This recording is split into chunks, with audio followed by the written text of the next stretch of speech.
Naam, karibu sana katika matumizi ya tools kwa ustadi sehemu ya pili. Naitwa Leon Alexi, hii ni Mfalme Digital. Tunaendelea na sehemu ya pili ya matumizi ya tools kwa ustadi katika program ya Adobe Photoshop.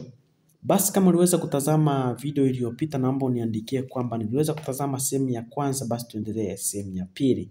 Utakuwa umenipa notification kwamba uliweza kufuatilia kwa makini, basi napaswa niendelee kupatia kitu ambacho kilicho bora. Kwa siku zilizopita tuliangalia matumizi ya tools mbalimbali, na baadhi ya tools ambazo tuliangalia matumizi ya move tool, rectangle tool, type tool, marco tool. Na hizi ndizo ambazo tuliziangalia kwa siku iliyopita, lakini kwa siku ya leo sasa tunaangalia tools mbalimbali ambapo tutajifunza kuhusiana na matumizi ya gradient tool, eraser tool, zoom tool, lasso tool na pen tool. Mtazamaji, kwa siku ya leo kama utafuatilia kuanzia mwanzo mpaka mwisho, basi hicho ndio kitu ambacho tutaenda kujifunza kwa siku ya leo.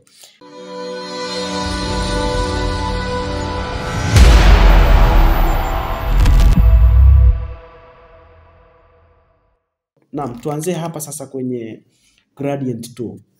Kama umefungua laptop yako namna hii na tayari ushapata sehemu ya kufanyia kazi, yani tuseme workspace, ni kwamba tools zako unaziona upande huu kama ambavyo nilikwambia hapo awali kwenye video ya kwanza. Na tools zipo nyingi, kadri utakavyoenda unajua tools moja baada ya nyingine, basi ndivyo utakavyoweza kuwa bora zaidi. Sasa ninachoenda kukifanya ni kwamba naenda kufundisha gradient. Gradient hii inatumika kwenye matumizi mbalimbali. Inaweza kutumika kuipa background rangi mbili, au labda tuseme maandishi rangi mbili, au wakati mwingine labda kufifisha, yani kufanya sehemu moja ififie na sehemu nyingine iweze kufifia kwa rangi hii, labda na sehemu nyingine iweze kufifia kwa rangi hii. Au wakati mwingine tunatumia sana tunapotaka kufanya watu wafifie kwenye background au sehemu yoyote ambayo tunataka ififie, tunatumia gradient tool. Kwa mfano sasa hivi naenda kuonyesha matumizi ya gradient kwenye eneo hili. Hatua ya kwanza ni kwamba gradient inapatikana eneo hili hapa. Gradient tool inapatikana eneo hili hapa. Yapo ina watoto wake, wanasema ina watoto wake, ina vipengele ambavyo ni paint bucket tool na 3D material drop tool. Kuja kuangalia ndo hivyo hapo ambavyo vipo. Lakini sasa kwanza tuangalie gradient tool inafanyaje kazi. Okay. Kwa sasa hivi hapa nimeweka layer zangu mbili lakini sijaziwasha. Kama unaona kuna layer yangu hapa ambayo sijaiwasha, nimeiandaa hapo awali, na hii kuna layer yangu ambayo iko hapa ambayo sijaiwasha. Tuchukulie let's say una picha yako hii. Kama hujajua kuingiza picha kwenye Adobe Photoshop, usiwe na shida, kuna siku nitakuja kufundisha, lakini kwa siku ya leo nataka nikufundishe hasa ujue matumizi ya gradient tool kwa usahihi. Okay, nataka huyu mama huyu ambaye hii picha ya huyu mama ambaye nimeiweka hapa iweze kufifia kwenye background humu, at least mpaka kwenye mikono humu hapa hivi. Kwa hiyo nitaanzia hapa, nitapiga chwap, basi nataka kwenda kufanya kitendo hicho. Kwa mfano nataka kukuambia ni kwamba hapa, ili kusudi uweze kufanya gradient kwa huyu mama au kwa hii picha, hatua ya kwanza nitahakikisha layer ambayo naenda kuifanyia gradient ni layer moja. Hivyo kama zipo layer nyingi nizifanye kitu kimoja. Ninachotaka kumaanisha ni kwamba kama zipo layer nyingi kwenye picha hiyo, yani ambazo zimeambatana na hicho kitu, kwa mfano unakuta labda picha zimekuwa na layer nyingi, labda zimekuwa na mask. Kwa mfano kama hii picha ina mask mara tu baada ya kuiondolea background. Kwa hiyo hatua ya kwanza naifanya iwe picha moja, isiwe na mask, yani iwe layer moja. Kwa hiyo nitakachokifanya mimi nita convert to smart object. Na convert to smart object. Okay, kitendo cha convert to smart object ambapo nime right click hapa alafu nimetafuta neno convert to smart object hapa. Yaani nasema nimeshika hapa alafu nime right click nimetafuta neno convert to smart object. Kazi yake kubwa ya kufanya convert to smart object ni kwa kitu kimoja. Kwa sababu nilikuwa nimesha add layer mask, lakini sasa nilipo convert to smart object kimekuwa kitu kimoja. Na kama ikitokea siku moja unatamani kuunganisha layer mbalimbali au picha ambayo imekuwa na layer tofauti tofauti pale, basi hakikisha una convert to smart object. Mara tu baada ya convert to smart object, naenda kuwa na sifa ya picha ambayo inaweza ikafanywa gradient kwa namna moja ama nyingine. Na baada ya hapo, hii picha yetu haitoweza kukubali kueditiwa. Badala yake kuna kitu kinachoitwa rasterize, unaweza tukakitumia, lakini kwa siku ya leo tusitumia tu rasterize kwa sababu sio sehemu yake. Badala yake hii picha nitapaswa ku-add layer mask. Baada ya kwanza nita add layer mask, ambapo add layer mask nitakuja hapa chini kwenye hivi vidude vilivyopo chini hapa, utakuja unaangalia hapa sehemu ya pili, hiki kidude hiki hapa, nita add layer mask. Baada ya hapo nabonyeza hapa, alafu nitakuwa nime add layer mask. Basi baada ya ku add layer mask, kumbuka kwamba lengo letu, mimi nataka huyu mchungaji afifie kuanzia hapa chini mpaka kwenye mikono hapa. Baada ya hapo nitahakikisha hapa kuna rangi nyeusi na hapa kuna rangi ya black. Baada ya hapo, hii ni muhimu kwa sababu usipofanya hivyo kuna baadhi ya kompyuta hazitakuruhusu kufanya hivyo mpaka hapo uweke black na hapa uweke white. Kwa hiyo ukiona shida kompyuta yako inapata shida, wakati mwingine shida yako inaweza ikawa sehemu hiyo, na unapaswa uzingatie sana. Baada ya hapo nakuja kwenye tool yangu ambayo ndio gradient, na ndio kitu ambacho nataka kukifanya. Bila shaka ukiangalia hapa kwenye gradient tu, hapa kwenye picha ya screen hapa ambayo inaniwekea, unaona kabisa kitendo ambacho tunataka kukifanya ambacho jinsi kitakavyokuwa. Okay, na right click hapa na chukua gradient tu, alafu then sasa naipandisha, nashikilia left click, alafu napandisha tuseme mpaka nazidi pale kwenye mikono kidogo, kusudi mwanga huo unapita kidogo tu. Haya, okay, napandisha. Unaona jinsi ambavyo nimepandisha lakini kadri nitakavyopandisha sana ndivyo ambavyo nitaweza kufanya vizuri zaidi. Nitaweza kwa mfano nikipandisha mpaka huku juu hivi, ndivyo nitakavyoweza kufuta zaidi. Kwa hiyo ni muhimu sana kutambua kwamba hicho kitu kiko kwa namna gani, au kipo kwa hatua gani, au tunakifanyaje.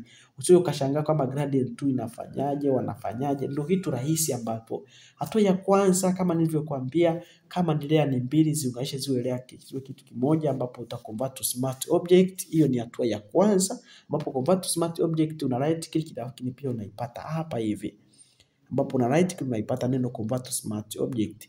Baada ya hapo una add layer mask ili kusudi uweze kufanya gradient ya kitu ambacho unataka kukifanyia. Mara tu baada ya kuadd layer mask, basi unakuja kwenye eneo hili, unahakikisha kwamba rangi zako ulizoziweka hizi ni black and white. Mara tu baada ya hapo, basi njoo kwenye gradient tu, unaweza ukafanya kazi. Baada ya kubonyeza hapo, basi unaweza ukaja hapa ukapiga vizuri. Lakini pia ukimaliza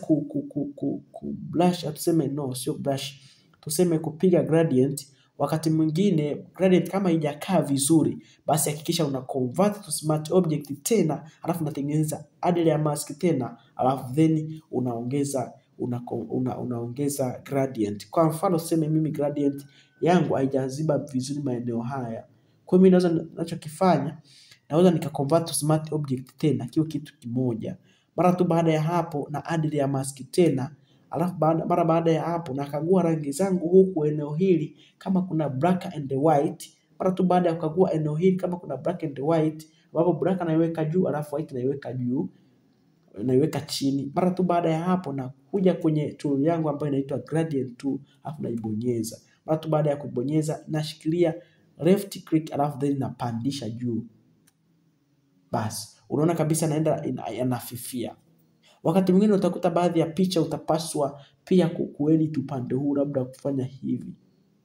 Sasa utakachotaka kukifanya, kama ikitokea picha yako kuna baadhi ya picha unapaswa kupiga gradient kati ya juu na chini, wakati mwingine itabidi pia uconvert to smart object ili kusudi ile gradient ya kwanza isihusiane na gradient ya pili. Hakikisha unanielewa sana, kwa sababu ndio kitu ambacho tutaenda kukifanya baadaye. Kwa mfano natafuta picha nyingine na jaribu kufanya gradient ili kusudi uweze kunielewa zaidi, ndugu mtazamaji, na uweze kujifunza. Tuchukulie labda ni background, tuchukulie ni background ya namna hii. Tuchukulie ni background hii, nataka nizioanishe nizitumie kwenye kazi yangu. Ona jinsi ambavyo gradient inaweza ikafanya kazi. Chukulia yes ni hapa. Sasa hii hapa nataka iingiliane na hii background. Ingiliane na hii lakini pasiwepo na huu mstari. Na ufutaje na utumia gradient ili kusudi niweze kufuta, ambapo hatua ya kwanza mimi nita add layer mask. Hii si convert to smart object kwa sababu ni layer moja. Kwa hiyo nita add layer mask. Mara tu baada ya ku add layer mask unaona kabisa kuna indicator ya kwamba nime add layer mask. Mara tu baada ya hapo nakuja kukagua rangi zangu hapa kwamba kuna black and white. Mara tu baada ya kukagua hapo nakuja kwenye tool yangu ambayo ni gradient tool, alafu then naweza nikafanya hivi. Unaona kilichotokea? Unaona kwa mfano kuna mtu anaweza kadhani labda background hii hapa na background hii hapa labda zilikuwa na mfanano au labda zilikuwa na mwingiliano. Ninachotaka kuambia sio kwamba zilikuwa na ufanano, hapana. Ni gradient tu ambayo inaweza kutumika vizuri. So najua utakuwa umepata kitu kuhusiana na matumizi ya gradient tu. Hivyo basi tutoke kwenye eneo hilo tuende kwenye eneo lingine. Lakini kama ikitokea ukipata shida, tafadhali nipe notification kwamba nimepata changamoto ili nione namna gani naweza nikakusaidia, na kadri unavyoenda kujifunza tuweze kufika mbali au uweze kufika mbali kuhusiana na matumizi ya tools. Na kwenye Adobe Photoshop usipojua matumizi ya tools ambazo unapaswa uzifahamu, basi kuna access kubwa ya kuweza kushindwa kufanya vitu vizuri zaidi. Mara tu baada ya hapa naenda kufundisha tool nyingine ambayo inaitwa Eraser tool. Tools hii hapa kabla tujafika huko ni kwamba hapa kwenye gradient tool kuna kipengele kingine ambacho ni paint bucket tool. Ndio hiki hapa. Nataka nikuoneshe paint bucket tool. Okay? Paint bucket tool kazi yake kubwa ni kupaka rangi kwenye baadhi ya maeneo.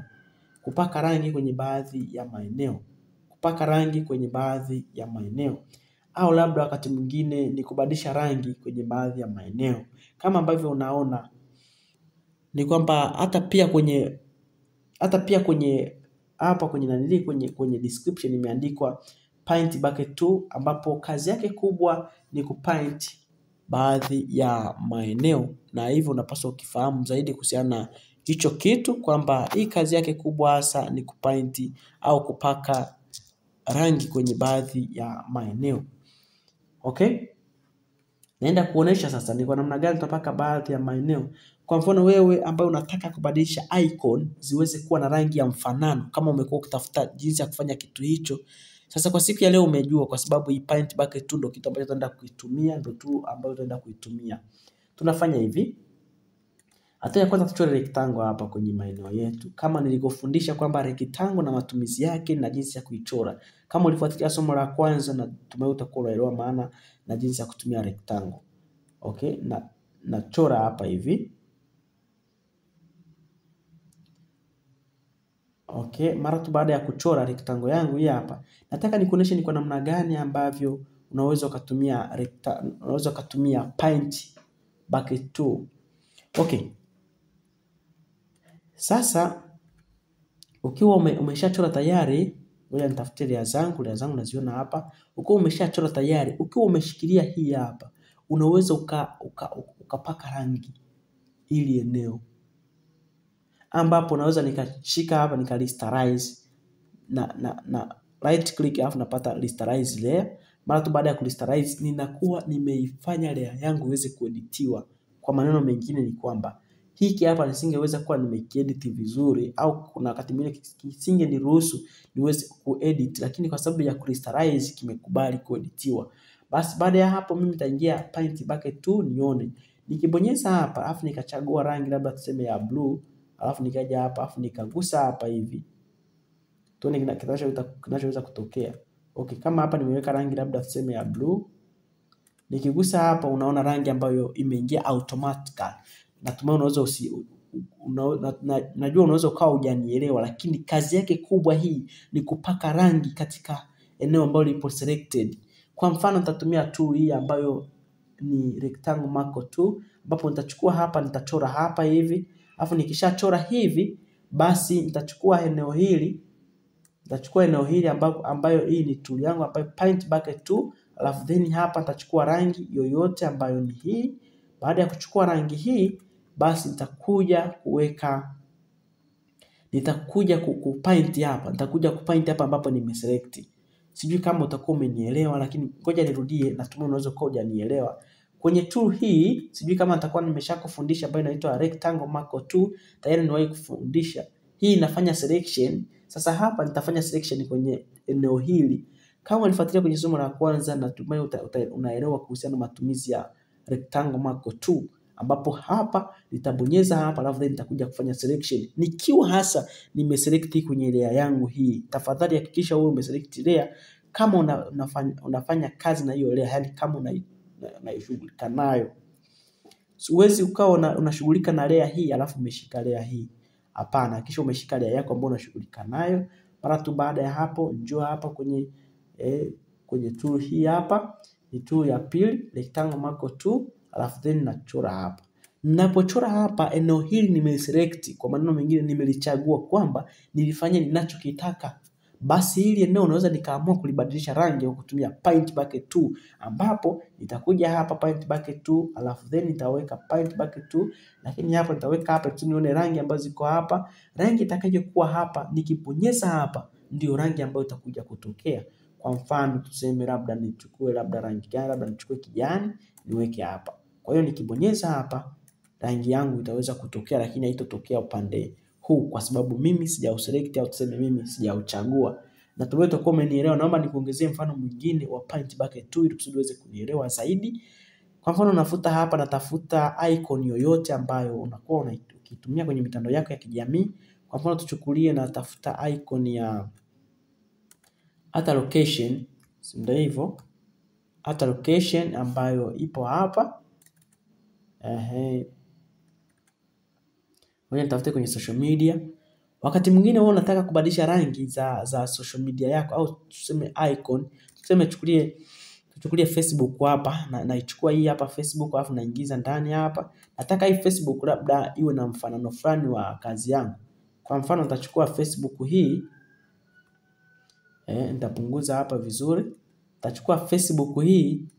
Nataka nje kuwepo na rangi ya njano, labda ndio hii hapa. Alafu ndani iwepo na rangi hii hapa ya dark blue, ya maroon hapa. Ni kwamba Facebook yangu hii hapa. Alafu baada ya hapo nataka hii Facebook yangu iwe na rangi ambayo ni tofauti na hizo za Facebook. Hatua ya kwanza nataka nje iwepo rangi ya njano, alafu ndani iwepo rangi ya maroon hapa ambayo ipo hapa. Kwa hiyo kitu cha kwanza nitaristerize kusudi iweze kueditiwa. Kwa sababu nikifanya hivi unaona kabisa haikubali, na wakati unaona nimechagua layer yangu ambayo ni paint bucket tool. Kwa hiyo sasa cha kufanya basi nitakuja rasterize hapa. Rasterize kwa namna hiyo. Baada ya hapo rasterize naenda kuweka rangi. Hapa sasa ni tofauti. Rangi ambayo nitaiweka hapa ndio ambayo nikienda kugusa huku nitaikuta. Haya, nagusa hapa hivi na labda tuseme nagusa hapa, nachagua hiyo rangi ambayo ikishaingia tu hapa, nikienda kupaint hapa kugusa pap, rangi itakayoingia ni rangi ya hapa hivi. Kwa hiyo unapaswa uwe makini sana. Kwa sababu nimeshasema kwamba nje itakuwepo na rangi hiyo, alafu ndani itakuwa na rangi nyingine. Kwa hiyo nitafika hapa nje nitabonyeza hapa hivi. Unaona hiyo kitu Baada ya hapo nitakuja kubadilisha rangi eneo hili ili kusudi niende kugusa eneo hili tena. Kwa hiyo nitakuja hapa nitagusa hapa, alafu nitakuja kutafuta rangi ambayo iko hapa, nitaigusa. Nikishaichagua hapa maeneo haya, basi hapo itakuwa inanipa access nzuri ya kuweza kupaint kwenye Facebook icon au kwenye Facebook. Hapo nagusa hapa pap, inaweza kubadilika, inaweza kuonekana kwamba imeweza kubadilika kwa kutumia paint bucket tool. Ni tool ya muhimu sana ambayo nimeona ni muhimu sana kwa kupitisha ili kusudi uweze kuifahamu kwa undani na kwa ufasaha zaidi, na kwa sababu itaweza kukusaidia sana. Natumai kama unaelewa kwamba nimeelewa jinsi ya kutumia matumizi ya paint bucket tool. Tafadhali naomba uniandikie hapo chini juu kabisa kwamba umeweza kuelewa, kwa sababu lengo langu hasa ni kwamba wewe uweze kuelewa. Mara tu baada ya kujifunza matumizi ya gradient tool, basi tuende tujifunze matumizi ya eraser tool. Okay? Matumizi ya eraser tool. Eraser tool ndio hii hapa. Eraser tool. Eraser tool hii ni kwamba hii kazi yake kubwa hasa ni kufuta. Eraser tool kazi yake kubwa hasa ni kufuta. Either unafuta nini, unafuta background, unafuta sijui nini, kazi yake kubwa ni kufuta. Hivyo uweze pia kufuta lazima uwe kitu umekikubali kieditiwe. Kwa mfano tuchukulie labda tumechora rectangle yetu, nimeshakufundisha jinsi ya kutengeneza rectangle ambapo kama nilivyokuambia kwamba unakuja hapa alafu unaenda kuchora. Lakini kabla ya hapo kwanza nizime layer yangu, nizime layer ya jicho hii ili kusudi niweze kufanya kazi zangu maeneo haya. Na uweze kunielewa vizuri. Ni kwamba nakuja hapa nachora rectangle yangu. Mara tu baada ya kuchora rectangle nasema nataka nitumie eraser tool. Kwa hiyo nikichora hapa pia itaingia rangi ya hapa kama kawaida na change, nimeshakufundisha pia kwenye eneo hilo. Basi baada ya hapo rectangle yangu hii hapa. Baada ya kuchora rectangle yangu hii hapa, nataka nitumie eraser tool. Inawezaje kunisaidia au inatumika vipi kwenye kazi za Adobe Photoshop? Basi hatua ya kwanza mimi nitaresterize kwenye eneo hili, nitaresterize. Napo rasterize ni kwamba nataka kitu changu ambacho nimekiweka hapa kiweze kueditiwa. Basi nitaresterize. Nikisha rasterize tool yangu hii ambayo ni eraser tool naweza nikaitumia kufuta eneo ambalo ninalitaka. Unaona kabisa naweza nikafuta, labda sema nataka kufuta hapa. Lakini unapotaka kufuta hakikisha unaangalia upande wa juu hapa hivi. Hapa size ya ufutio wako jinsi ambavyo inalingana. Kwa mfano hapa size yetu ipo 17. Yes, ipo 17%. Alafu hardness au tuseme ukubwa wa size yetu ipo 4%. Kwa hiyo unaweza ukaongeza kidogo, labda kama 20%. Na hapa size kubwa unaweza ukaongeza. Itategemea unataka kufuta kitu gani, kwa sababu kuna baadhi ya vitu utapaswa kufuta kidogo kidogo, usije ukafuta kwa haraka sana. So nitachukua hapa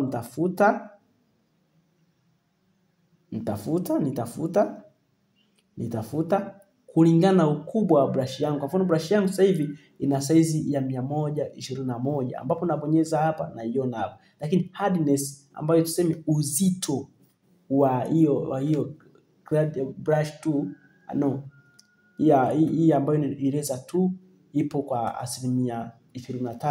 Kwa hiyo unaweza kaamua kwamba labda leo unaweka asilimia ngapi, itategemea kama unataka kufuta labda ni cha haraka na unataka ukifute moja kwa moja, utakifuta kama ambavyo umeona. Labda tuchukulie labda nataka kufuta labda useme nataka kufuta picha baadhi ya maeneo.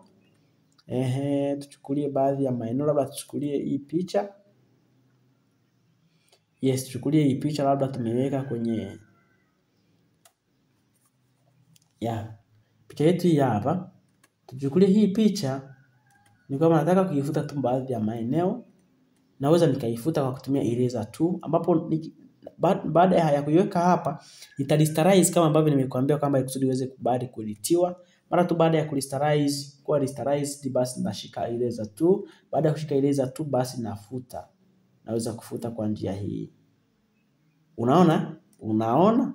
Lakini kumbuka hii ninapofuta hivi sio kwamba unaweza kaitumia kwenye mbadala wa gradient. No, hakikisha unakuwa makini. Hii naweza nikamfuta hapa hivi au nikamfuta hapa hivi. Unaona? Yes, iko hivyo. Eraser tool inaweza ikatumika, hasa inatumika kwenye kufuta sehemu mbalimbali. Na wakati mwingine pia unaweza ukachagua baadhi ya maeneo ukayafanyia selection. Kwa mfano tuchukulie kwa mfano kama kwenye rectangle hapa, alafu nikachora rectangle yangu hapa. Baada ya kuchora rectangle, nimeshakufundisha matumizi ya rectangle, nikaja hapa kwenye rectangle mark 2, nikachora labda sema nikachora duara ndani ya hii shape, alafu nikaweka hapa hivi. Nitakapokuwa nimechora hapo, nimefanyia selection kwenye eneo hili, hivyo naweza nikafuta kwenye eneo hili. Kwa hiyo hapa ngoja nitafute layer zangu naziona. Ni kama nitaingia eraser tool hapa na nitaweza kufanyaje kufuta. Ambapo nitaresterize hapa, nitaresterize alafu then nitaweza kufuta. Nitafuta tu eneo lile ambalo mimi nimeliselect na nitafuta vizuri na kitu ambacho kitaenda kuwa vizuri zaidi. So usichelewe au usichanganyikiwe kwamba eraser tool inatumika kufanyia nini. Yenyewe hasa kazi yake kubwa inatumika na kufuta baadhi ya maeneo. Unaweza pia kuitumia kutengenezea kwa mfano kama logo, au unaweza pia ukatumia kwenye kazi zako tu zingine. Unaweza kutumia kutengenezea poster, au kuna kitu ambacho unatamani kukifuta, basi eraser tool inaweza ikakusaidia. Lakini pia eraser tool hii ina watoto wake, au tuseme ina vipengele vyake. Kuna background eraser tool. Sasa hii background eraser tool na yenyewe inatofautiana kidogo na eraser tool, ambapo kazi yake kubwa hasa eraser tool tuseme kazi yake kubwa hasa naenda kukuonesha hapa. Hii ambayo ni inaitwa kazi yake kubwa hasa hii, naomba uangalie kwa makini, ni kwamba hii kazi yake kubwa ya eraser tool inaondoa background. Unaweza ukaitumia kuondoa background hasa kwenye maeneo ambapo unaona kabisa ina changamoto, ambapo unapaswa kuklik kidogo kidogo alafu unaweza kuondoa background. Sasa inaweza nikakuonyesha hapa jinsi ya kuitumia. Hatua ya kwanza, kama ambavyo nimekuambia kwamba ukishaingiza picha hapa, basi utapaswa kuirestarize kwenye eneo lako au layer yako, ambayo ili kusudi kwa restarize na iweze kuwa editable na restarize hapa. Baada ya hapo basi nitaongeza okay, nitaongeza hapa labda tuseme yes tool yangu hii hapa.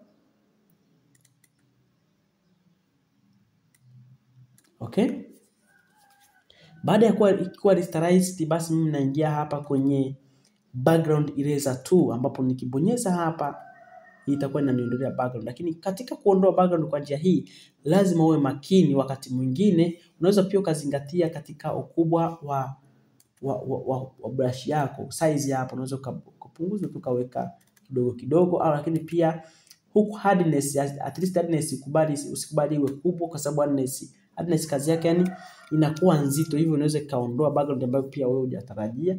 Unaweza pia kaongeza kidogo. Kwa hiyo wewe kazi yako utakuwa unabonyeza tu hapo hivi. Unaona kazi ambayo naifanya unaona eraser tool na background eraser tool ambavyo jinsi ambavyo inafanya kazi, inafuta. Lakini pia hasa kazi yake kubwa yenyewe ni kufuta background. Kwa mfano kama hapa nabonyeza tu hivi alafu naweza kuondoa background. Kwa mfano tuchukulie kama huyu hapa, nabonyeza tu hivi naondoa background. So ndo kitu ambacho napaswa ukifahamu na kwa umakini zaidi kusudi uweze kukitumia vizuri. Wakati mwingine mimi sometimes background ambazo zinaleta shida, sometimes wanatumia maeneo haya. Na unaweza ukatumia maeneo haya na ukaweza kuwa bora kabisa na ukatengeneza kitu kizuri ambacho kinaweza kukusaidia. Hivyo usichanganikiwe na usipate shida katika eneo la background eraser tool, na inatumika kwa namna hiyo ambapo pia itakusaidia. Lakini hakikisha kwamba katika kutumia hizi tools lazima urestarize ili kusudi kitu chako kiweze kueditiwa au tuseme layer yako iweze kueditiwa. Ndio ukija kuangalia hapa, ningeweza kutulia hapa, ningeweza kuondoa background kidogo kidogo tu, ambapo nazingatia hasa pia kwenye size ya brush yangu. Ukija kuangalia hardness nimepunguza, lakini pia size ya brush nimeongeza. Usiongeze sana lakini usipunguze sana, ila kitu chako unaweza kaondoa. So unaona naondoa background kwa namna hii kidogo alafu then na ukuta nimeondoa background nzima na vizuri zaidi. Kwa hiyo ndio matumizi ya background eraser tool. Sasa tuingie kwenye tool nyingine ambayo ni mark eraser tool. Okay? Sasa hii ina matumizi kidogo, au ndoseme inatofautiana kidogo na tuseme yani unaweza kukuta ukadhani labda hakuna utofauti kati ya background eraser tool na mark eraser tool. Hii pia kazi yake kubwa pia ni kuondoa background. Kwa sababu nimeshaweka picha hapa, basi mimi nitakachokifanya nita-rasterize. Baada ya ku-rasterize, basi mimi nitaweza kubonyeza hapa na itakuwa inaondoa background. Lakini ubaya wa hii sasa, inaweza ikakuondolea kitu ambacho pia wewe ulikuwa ukitaki, yani ikaondoa vibaya. Lakini sasa na yenyewe inafuta eneo ambalo wewe utaki liwepo hasa, lakini pia inahusika sana kwenye background. Na hisi unaona jinsi ambavyo navyo piki hapa, ambavyo inamchora huyu vizuri na kumondolea background. Lakini hizi njia sikushauri kwamba ndio hizo ambazo usitumie kwenye kuondolea background. Usije ukasema labda nimekufunza jinsi ya kuondoa background na wewe uweze kutumia njia hizi za moja kwa moja. Hapana, unaweza kutumia tu pale mbadala ambapo unaweza kuwa umeshindwa, lakini iko kwa namna hiyo na yenyewe haitofautiani sana na hii na background eraser tool. Yapo matumizi mbalimbali ambayo pia kadri utakavyoenda kujifunza utakavyoenda kuongeza maarifa ndivyo utakavyozidi kufahamu matumizi ya tools ya Eraser Tool. So hakikisha unaendelea kuambatana nami mara kwa mara, ambapo nitakuwa ninatoa video mbalimbali kuhusiana na haya matumizi ya tools, kuhusiana na vitu vingine utaenda kujifunza zaidi na zaidi. Okay, basi mimi naondoa hii layer na ninachoenda kukufundisha sasa hivi ni tumeshatoka kwenye tools ya Eraser Tool, ambapo tumesoma Eraser Tool inafanya kazi yake yenyewe, inafuta background. Eraser Tool yenyewe inafuta hasa background, yani yenyewe inahusika na background, tofauti na hii ambayo hii unafuta kila eneo. Unaweza ukafuta mtu moja kwa moja, unaweza ukafuta rectangle ambayo umeselect, unaweza ukafuta kila kitu ambacho unaweza ukakoa umekitumia. So ni muhimu sana na unapaswa uizingatie. Lakini pia Mac Eraser Tool kazi yake kubwa hasa pia tumeona inafuta background, lakini hii kwenye background haifanyi vizuri sana kama hii hapo. Tumetoka kwenye eneo hilo na kumbuka kwamba siku ya leo nimekuambia tunajifunza kuhusiana na matumizi ya gradient tool, eraser tool, zoom tool, lasso tool na pen tool. Na nitamani sana usikose kufahamu kwa undani kuhusiana na matumizi ya pen tool, ambapo pia nitazungumza kwa awamu ya mwisho mwa video hii. Basi tuende kwenye tool nyingine ambayo ni tool rahisi sana, ambayo tool hii hapa inaitwa zoom tool. Yes, zoom tool hapa hivi. Hii kazi yake kubwa hasa utaweza kuzoom. Bila shaka kama ulikuwa unaona, mimi naweza nikazoom hii ikawa ndogo kabisa, ikawa ndogo, au labda nikazoom ikaja ikawa kubwa. Kazi yake kubwa ndio hiyo hapo. Kazi yake kubwa ndio hii hapa, ambapo kuna zoom hii hapa, zoom in na zoom out, ambapo nikibonyeza hapa na zoom, nikibonyeza hapa na yes. Natumai utakuwa umeelewa. Unaona kabisa naongeza mpaka naongeza sana mpaka inanifikia mwisho.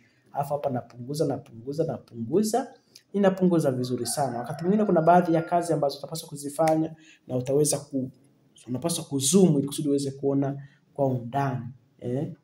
Utapaswa kuangalia kutumia hii zoom tool. Yes. Okay.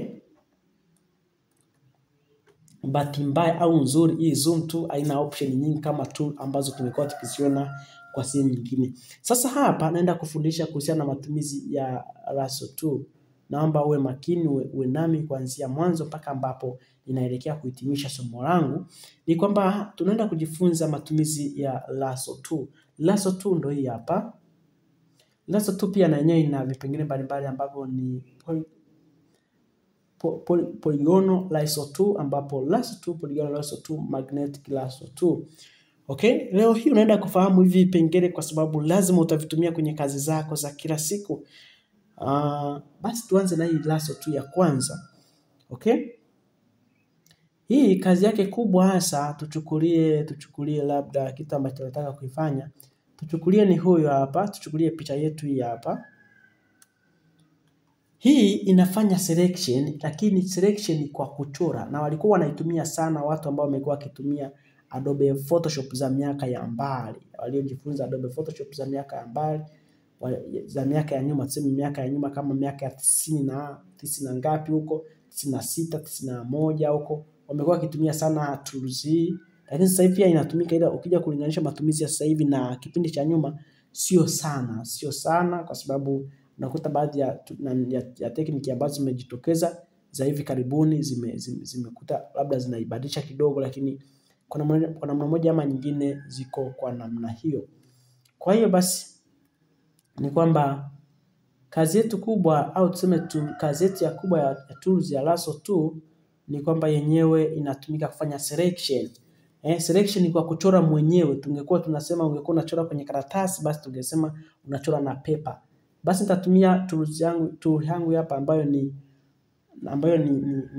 zoom tool, ili kusudi niweze kuzoom vizuri, niweze kumuona huyu subject wangu na niweze kumfanyia selection kwa kutumia lasso tool.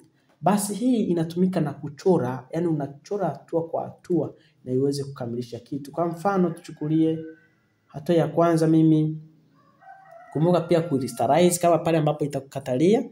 Basi nitakuja hapa kwenye lasso tool, nimesha zoom tayari uso wa huyu, labda sasa naanza kuchora. Nitakuwa ninachora hatua kwa hatua. Sikia. Hapa nimeshikilia left click na nikaanza kuchora. Kwa hiyo na wewe pia unaweza ukashikilia left click kwa kugandamiza, na ikumbuke nimetumia lazo tu ya kwanza hii kabisa, lazo tu, hii lazo tu nikabonyeza hapa, alafu then ninaendelea kuitumia. Basi nitafanya hivi, nitarudisha hivi, nitafanya hivi. Yes, nitakuwa ninachora kulingana na kitambaa changu au tuseme nywele zake jinsi ambavyo zilivyo. Hivyo pia unapaswa unifuatishe pia na wewe kama utakuwa na picha yoyote. Ni changamoto kidogo kwa wewe unayeanza, lakini kadri utakavyofanya mara kwa mara utaona ni kitu ambacho yani ni simple sana. Simple sana. Unaona unavyofanya selection Sasa unapoachia kwenye kufanya hii lazo 2 selection, unapoachia eneo basi yenyewe inaweza inafanya selection yenyewe kwa yenyewe. Kwa mfano nilivyofanya hivi, nimefanya selection hii hapa. Nikiamua labda tuseme na mfuta kwenye maeneo haya, basi mimi nitahakisha layer yangu ipo rasterized huku. Nikitaka kumfuta kwa kutumia laser 2 naweza nikaja hapa nikafuta. Unaona? Nilivyofuta nimeweka background ya nyuma ambayo ilikuwepo kwa mara ya kwanza. Lakini sasa kwa zieko kubwa hasa wakati mwingine unaweza usifanye selection ambayo pia ninayozungumzia. Naomba nikuonyeshe pia kitu ambacho pia unaweza kukifanya. Control D, unapoona imekuwa hivi, kama unataka kuondoa utapiga Control D, ambayo Control D kazi yake ni deselect, yani ulikuwa umeselect lakini sasa hapa una deselect. Kwa hiyo unabonyeza Control D. Nitabonyeza Control D alafu nitakuwa nimedeselect. Okay? Basi nitakuja hapa alafu then nitaingia lazo 2 nitaenda kuchora hatua moja baada ya nyingine ili kusudi uweze kunielewa zaidi na zaidi. Basi naanza kuchora hapo kama ambavyo nimechora hapo awali. Nachora hapo, nachora kwa mkono kabisa, yani bila kutingisha sehemu yoyote. Hii hapa itakubidi uchore kwa sababu kuna baadhi ya maeneo kuna wakati mwingine utapaswa kuondoa background lakini hautaweza kuondoa background, badala yake itakubidi pia uweze kuchora. Na uweze kuchora kwa makini. Labda tuseme mtu wangu mimi nataka nimkatie hapa, nichore hivi. Labda tuchore hivi. Hakikisha unachora kwa kufuatisha jamani, usije ukachora kitu vyote kwa sababu kile chochote ambacho utakibakiza pia utakikuta kwenye kazi yako ambayo umeifanya. Ninachora hivi. Zamani ulikuwa unaitumia hii njia kuondoa background, lakini pia sasa hivi wakati unaweza ukaitumia, ila hii sasa hivi imerahisishwa zaidi ambavyo unaweza kaenda select subject alafu add layer mask, layer yako ikawa imetoka. Ila sasa zamani au tuseme hata wakati mwingine itakubidi pia utumie njia hii. Alafu hapa nikiadd layer mask naweza nikaondoa background kwenye maeneo haya. Unaona nimebonyeza add layer mask alafu okay, hapo sasa picha yangu ndio hii hapa ambayo pia nimeiondoa background kwa kutumia lazo 2. Tuseme lazo 2 hiyo ambayo nimeweza kuitumia na nimeweza kuondoa background yangu kwa namna hii. Okay, ambavyo nimeweza kuondoa background kwa namna hiyo. Kwa hiyo hakikisha unafuatilia kwa umakini na unachora kwa umakini na utapata mafunzo mbalimbali kuhusiana na hii lazo 2 na uweze kuifanyia kazi kubwa. Hii inafanya selection, lakini sasa selection yenyewe unachora mwenyewe baadhi ya maeneo. Hii ni muhimu kwa sababu kuna baadhi ya maeneo itakubidi uchore, haijalishi unataka au hutaki, kusudi kazi yako iweze kuwa nzuri zaidi. Unaona mimi nimechora lakini zimebaki baadhi ya maeneo ambayo yani yamebaki na uchafu hapa maeneo. Sasa wakati unachora unapaswa uwe makini, hakikisha uchafu wote huu ambao umebaki unaweza ukautoa. Au hata kama umechora kwa bahati mbaya ukabaki uchafu unaweza ukazoom pia ukarudia pia kuchora hivi. Lazo 2 alafu then ukaja hapa hivi ukaanza kuchora. Kwa mfano tunataka kutoa huu uchafu labda nitatoa hivi alafu nitafanya hivi alafu nitakuja kuselect eneo hili. Nikisha select eneo hili basi mimi naweza nikaenda kwenye hapa. Hakikisha kwanza una convert to smart object, hiyo kitu kimoja, convert to smart object. Baada ya hapo nita rasterize kusudi kitu changu kiweze kueditiwa. Nita rasterize. Baada ya rasterize sasa nitaingia edit alafu nitaingia clear. Basi nitakuwa nimeclear eneo langu na itaweza kuwa vizuri. Umeona jinsi eneo ambavyo nimelifanya. Basi tutoke kwenye eneo hilo twende tujifunze tool nyingine ambayo inaitwa Polygon Lasso Tool. Hii hapa kazi yake pia ni zinaelekea kufanana, lakini kuna utofauti kidogo, ambapo ngoja ni zoom out. Yes. Kwa mfano chukulie labda hii yenyewe hasa inatumika kukata, lakini kwa kutumia ngoja nitumie rectangle kwa kuonyesha kwenye tools hii. Ni kwamba hii inatumia pembe. Ni tofauti kidogo na ile. Hii unachora tu randomly, lakini hii inatumia pembe. Kwa mfano tuchukulie hapa nachora rectangle yangu hii hapa. Baada ya kuchora rectangle yangu hii hapa, alafu labda nibadilishe hii rectangle yangu nibadilishe iwe hivi. Sasa hapa napotaka kubadilisha hapa nataka kutengeneza shape jingine au kukata eneo fulani au kufanya selection kwenye eneo fulani, basi nitaingia Polygon Lasso tu, alafu nitashika hapa, labda naweza nikashika hapa na gandamiza hapo. Lakini hii usigandamize tu, hakikisha ukigandamiza unatafuta kalamu yako ambayo unapaswa uione, unaweza ukateleshia ukaiona kama ndio hii hapa, alafu then naweza nikaweka hapa, labda nikakata hapa, nikaweka hapa hivi, nikaenda kwa mstari. Hii inaenda pia kwa mstari jamani. Inaenda kwa mstari, hakikisha unakuwa nayo makini. Labda tuseme nitaweka hapa hivi. Labda nitataka kutengeneza shape kama hili. Okay, nataka kutengeneza shape kama hili. Baada ya hapo nitaingia window, nitaingia layer, niweze kuona layer zangu kama wewe uzioni, kama ulikuwa uzioni kama mimi, basi baada ya hapo eneo hilo niselect hili, naweza mimi nikalifanyia kitu chochote. Aidha naweza nikalifuta au naweza nikalibadilisha rangi kama ambavyo tumeona hapo awali kwamba tukitaka kubadilisha rangi tunatumia paint bucket tool. Kwa hivyo tutaka kubadilisha rangi natumia paint bucket tool, lakini pia hapa nachagua rangi ambayo nataka kuiweka. Labda tuseme nataka kuweka red, baada ya hapo na rasterize kusudi iweze kubali kueditiwa, maana nikiweka hapa hivi haikubali, na rasterize. Sasa rasterize, basi hiyo option itakuwa sawa. Na rasterize naweka yes, natengeneza shape kama hilo hapo. Unaona shape ambayo imeweza kutengenezeka kwa kutumia hiyo layer ambayo ni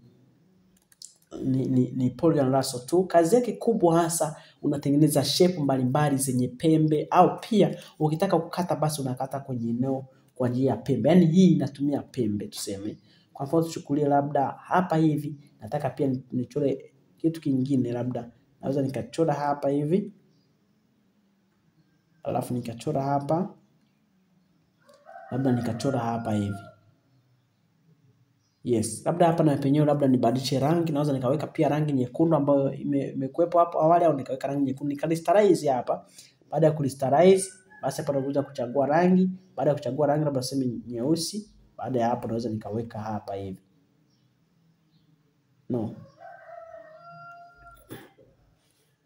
Baada ya hapo tuchukulie eneo langu hili ambalo nimelichagua. Baada tu ya kuselect hapa naweza labda nikarasterize, tayari nisharasterize. Alafu then naweza nikaedit hapa, nikaingia kwenye edit, nikabonyeza neno clear, labda likawa nimeclear kwa namna hiyo au kwa namna moja ama nyingine. Basi hiyo tool, hiyo Polygon Lasso Tool, hata nisipokuchelewesha ni kwamba yenyewe unafanya selection, lakini unapofanya selection zinakuwa katika mtindo wa pembe. Lazima uelewe na lazima uzingatie sana ili kusudi uweze kupata ufahamu zaidi kutumia hizi tools. Okay, kwa namna moja ama nyingine natumai utakuwa umeelewa kwamba hii ni Polygon Lasso Tool na kazi yake pia inafanya selection, lakini selection yake sasa yenyewe inatumia pembe, na wakati hii inatumia hatua kwa hatua. Basi kwenye eneo hili kuna tool nyingine ambayo ni Magnetic Lasso Tool, na hii pia unapaswa uifahamu inafanyaje kazi, au pia inafanyaje kazi. Katika hii ni kwamba inafanya selection kama ya kwanza ambayo tumeona Lasso Tool ambayo jinsi ambavyo inafanya kazi Lasso Tool kwenye eneo hili. Lakini sasa hii inafanya in deep zaidi, yani hii unaenda hatua kwa hatua zaidi kuliko hii hapa. Kwa mfano tuchukulie picha yetu ambayo pia ina changamoto, ukinataka kuondoa background, labda tuchukulie hata wanafunzi wa namna hii ambao wako hapa, au labda tuchukulie wanafunzi hawa. Yes.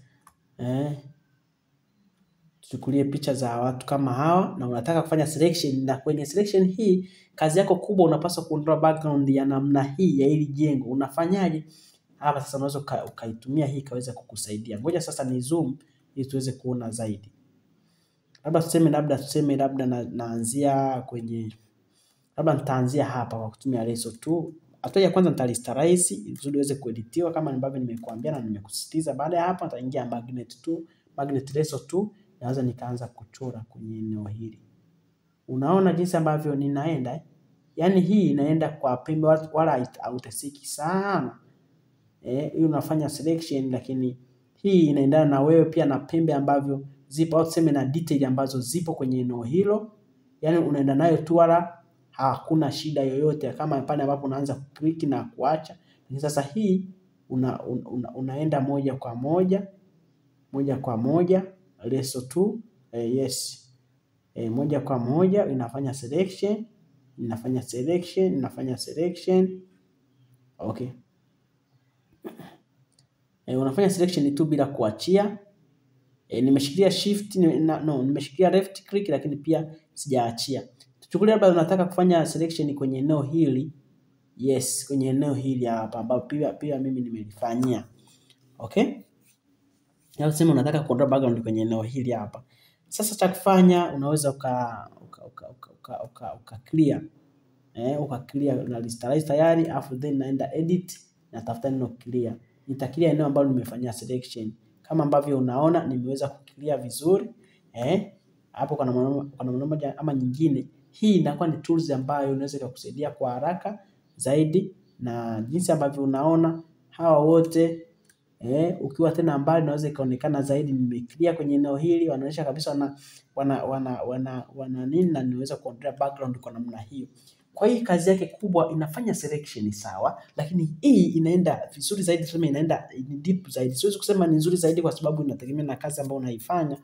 Hii na hii zinaelekea kufanana, lakini hii inaenda deep zaidi kwa sababu inaenda kwa detail by detail kusudi uweze kumfikia au kuweza kukamilisha kile ambacho wewe unakifanya. Kwa hiyo natumai umefahamu kuhusiana na hayo matumizi ya Lasso tu, Polygon Lasso tu na Magnetic Lasso tu. Yenyewe hii nimekuelezea jinsi inavyofanya kazi na jinsi inavyofanya kazi, na hiyo pia utakavyo kuwa unaitumia. So ni muhimu pia kuzingatia kwa sababu itaweza kukusaidia. Lakini pia tuende tool nyingine ambayo tool hii hasa ndo tool ya mwisho kwa siku ya leo, na natumai utakuwa umepata kitu utakuwa umeshapata kitu ambacho kinaweza kukusaidia. Hii ni tool ya mwisho lakini itakuwa ni tool ya muhimu sana ambayo pia unapaswa uifahamu. Somo linaweza likawa refu, lakini kama utakuwa pia umezingatia kuanzia mwanzo mpaka mwisho, mimi natumai utakuwa uko bora na muda wako utakuwa hujaupoteza. Okay? Basi twende tuone matumizi ya tool hii ambayo ni tool ya pen tool. Okay. Basi mimi nitafuta hapa nitafuta hapa labda, alafu sasa naenda kuonyesha pen tool. Pen tool kazi yake kama ambavyo unasikia jina lake ni pen. Pen tool ambao unaweza kufanya hivi. Hatua ya kwanza unaweza kutengeneza shape pia kwa kutumia hii njia. Unaona hapa nimeshika left click alafu then yes, nimeshikia left click alafu then naenda na click eneo, Kama unataka labda kufanya selection kafunu kama hapa, unaweza ka right click kwenye eneo hili, unaweza kusema make selection. Kama unataka kufanya selection hapa inakwambia selection ufanye kwa size gani. Au tuseme nimeandika kabisa feather radius hapo kwamba uweke ngapi. Hapo unaweza kaweka 3 au 2, itategemea wewe utakavyotaka. Alafu selection ambayo umeifanya ndio hii hapa. Unaiona lakini tool ambayo tumeweza kuitumia ni pen tool. Pen tool ya kwanza hii, unaweza kutengeneza shape mbalimbali kwa kutumia pen tool, na kwa namna moja ama nyingine iko hivyo. Lakini sasa nataka nikuhimize sana kwenye tools hii hapa ya Cafe cha pen tool, na hasa tuzungumzie kwenye Cafe cha pen tool. Utakapokuwa umeelewa hapa, mimi kwa upande wangu nitakuwa nimejihisi umepata kitu kizuri. Naomba uelewe sana kwenye Cafe cha pen tool kwa sababu utakuwa unaitumia mara kwa mara na mara nyingi. Basi nitakuja hapa kwenye rectangle, nitachora rectangle yangu, nitachora hivi. Nitaweka hapa nitaweka hapa vizuri, alafu layer kama kawaida. Tayari kazi yetu ishakuwa hivi. Na kitu ambacho pia unapaswa kukifanya ni kwamba unapoenda kutumia pen tool, hasa kwenye curvature pen tool, huwa tunatengenezea shape mbalimbali. Tafadhali nisikilize kwa makini, kwa sababu hizi shape pia utapaswa kuzitengeneza kwenye kazi zako za graphic na zitaweza kuvutia watu na kazi yako itaweza kuwa nzuri. Utakuja hapa kwenye curvature pen tool. Hapa baada ya kuweka tu hivi, utakuja hapa kwenye mstari, sio katikati, sio nje. Basi unaweza ukashikilia huo mstari kwa katikati au sehemu yoyote, basi ukashikilia mouse yako kaanza labda ukashusha chini hivi. Utakapoachia tu utaona shape ambalo pia wewe umelitengeneza, ndio hili hapa. Umeona? Natumai uliwahi kuona shape mbalimbali kama hizi.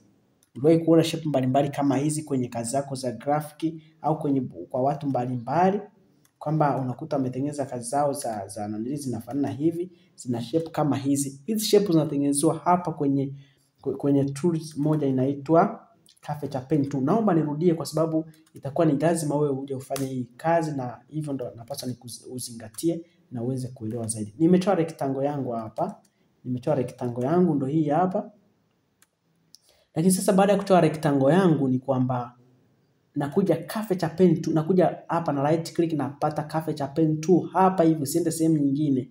Baada ya kubonyeza hapo, nitaona point kwenye maeneo yangu haya, ambapo naweza nikashikilia hapa katikati alafu then nikashusha hivi, au nikatengeneza shape labda kama hili hapa.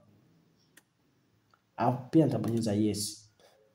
Unaona shape ambayo nimelitengeneza hili. Sasa kwa mfano nikachukua hii, labda tuseme nika-expand ikakua zaidi, ikakua katika eneo hili, basi nitaweza kutengeneza hapa, nitaweza kutengeneza shape la namna hii kwa kutumia curvature pen tool. Naomba nirudie kwa mfano mwingine, ambapo mimi hapa nitakuja nichore rectangle yangu vizuri. Baada ya kuchora rectangle yangu tuseme hapa, basi yes, nachora rectangle yangu hii hapa, labda tuseme naibadilisha background. Baada ya hapo naibadilisha color sawa, tuseme color yake. Baada ya hapo rectangle yangu ndio hii hapa. Sasa kutumia curvature pen tool hapa na right click, alafu baada ya right click na kuja hapa, usiende nje wala usiende ndani, bali kaa kwenye mstari huo huo. Basi naweza nikafanya shape lolote ambalo pia nalitaka. Naweza nikafanya shape hili, naweza nikafanya shape hili hapa. Unaona shape hili hapa, alafu then okay. Yes, kwa mfano naweza nikachukua sasa, kwa sababu kimezidi, basi mimi naweza nikapandisha huko juu na kuweza kukifuta mfano kwa namna moja ama nyingine. Unaona shape hizo utakuja kuzitumia, ndio maana nimeamua kusisitiza sana. Unaona shape ambayo nimeitengeneza hapa unaweza kaweka bidhaa za mtu hapo, kaandika maandishi yako, katengeneza poster ikaweza kuwa kali sana. Mfano mwingine pia naomba nikuelekeza hapa, hakikisha unaelewa, ni kwamba tuchukulie unachora hapa, labda useme unabadilisha rangi, labda useme unaweka red hapa, alafu nakuja pen tool, nakuja curvature pen tool, alafu then nakuja kufanya kitu cha namna hii. Okay? Yes. Basi natumai utakuwa umenielewa zaidi. Kwa mfano umetengeneza shape kama hili hapa, lakini pia unataka kubadilisha, labda tuseme iwe na mvuto zaidi shape yako. Ingia window layer hapa, alafu then shape yako hii naweza duplicate. Tunaposema duplicate, tunaweza tukasema tunafanya vitu viwe viwili kwenye kitu kimoja. Hatua ya kwanza unaweza right click utafuta neno duplicate, ambayo ndio hili hapa duplicate, nasema okay. Na unaona kabisa kuna layer mbili ambazo naziona hapa. Lakini sasa hapa nitabadilisha layer ya kwanza, ambapo layer ya kwanza huku nitaweka labda rangi hapa. Baada ya kufanya hivyo, basi nitasogeza kwa namna moja ama nyingine. Unaona kuna tofauti kati ya layer ya kwanza na layer ya pili, hivyo italeta mvuto kwa mteja wangu na kuona kabisa huyu ni creative designer.